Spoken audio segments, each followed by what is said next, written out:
par ma grande sœur, qui l'a utilisé pour son fils qui a des troubles autistiques, donc qui est diagnostiqué TDAH et hyperactif. Une amie lui a fait savoir qu'il y avait ce type de thérapie. Elle a essayé un petit peu tout pour lui, donc les médicaments, les psychomotriciens, les pédopsies. Et donc elle a été voir une thérapeute qui est renommée pour ça. Ça s'est plutôt bien passé. Et c'est vrai que les résultats se sont fait ressentir assez rapidement par rapport à son comportement. C'est comme si ça avait débloqué quelque chose chez lui. Concernant donc, ce petit bonhomme qui est venu, il a grandi maintenant. Donc c'était très compliqué de le faire manger. Ça l'est beaucoup moins parce que maintenant, il y a eu quelque chose qui s'est débloqué. Il goûte. Il goûtait pas avant.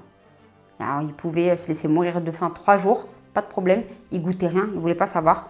Aujourd'hui, il goûte. Il aime, il va redemander, il n'aime pas, il ne force pas. On a pu le faire partir en colonie. Donc il est parti 2 fois en colonie, il repart d'ailleurs cette année. Il se fait des copains. Après au niveau de l'école, il essaie de suivre à son rythme. Mais c'est vrai qu'il doit s'ennuyer. Le fait d'avoir un haut potentiel, c'est compliqué parce qu'il s'ennuie. Mais il est sur d'autres domaines, tout ce qui est jeux vidéo, on voit bien qu'il est complètement en avance.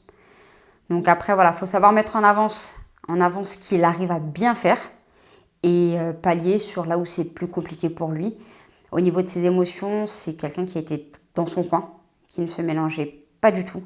Moi maintenant, quand j'arrive là-bas, j'ai droit à des bisous, il se met sur mes genoux, il reste dans mes bras. Tata, tu restes manger avec nous. Ce qu'il ne faisait pas. Ou maintenant, c'est lui qui dit à ma mère, mais Jeddah, je vais venir dormir chez toi. Donc c'est pas quelque chose qu'il avait l'habitude de faire. Ce côté sociable, c'est pas quelque chose qu'il avait. Il était vraiment dans son coin, sur la tablette, sur l'ordi. Il y est toujours parce que ça reste son univers et il s'y sent bien. Mais maintenant, il va vers les autres, il se défoule différemment, il exprime ce qu'il ressent. Et ça, c'est très important. Il avait une colère qu'il gardait en lui et c'était très dur pour lui. Il était très nerveux, très. Et aujourd'hui, non, il a quelque chose à dire, il le dit et puis il part. Ça plaît, ça plaît, ça plaît pas. Et quand il faut crier, il crie. Il dit ce qu'il a à dire en fait. Je pense que pour lui, ça a vraiment été très bénéfique. Donc il ne faut vraiment pas hésiter quand on a un enfant un peu différent. Comme il dit lui, un enfant exceptionnel. Parce que c'est des enfants exceptionnels. Il ne faut pas hésiter parce que pour eux, je pense que c'est une autre approche.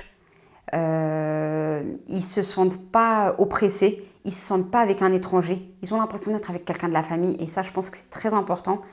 Et derrière, ça, pour moi, ça a quand même changé sa vie. Ça a vraiment...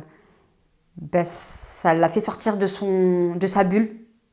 Et c'est quand même super important parce qu'on ne se rend pas compte qu'aujourd'hui, il a envie d'aller au cinéma. Il a envie de sortir. Il a envie qu'on le fasse sortir.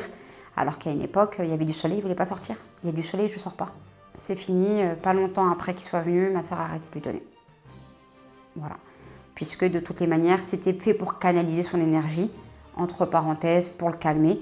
Mais comme il a réussi à extérioriser au final tout ce qui n'allait pas, au fur et à mesure, et plus il grandissait, il prenait en maturité, plus c'était simple pour lui. Et puis ma soeur l'accompagne aussi au quotidien. Forcément, ça a changé la donne et elle a préféré ça qu'à lui donner des médicaments. Tout simplement.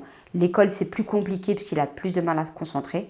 Mais c'est pas grave, on reste plus longtemps sur les devoirs, mais fini les médicaments. Comme je dis, que ce soit mon neveu qui soit autiste, qui est venu tout petit, que ce soit un autre de mes neveux qui était un peu brusque avec sa maman, qui est venu, avec qui les relations ont beaucoup changé, ou que ce soit ma mère qui a plus de 73 ans, qui a décidé de changer de vie du jour au lendemain, ou moi qui en ai 35. C'est des générations différentes, c'est des contextes différents, c'est des antécédents, des maladies différentes pour certains.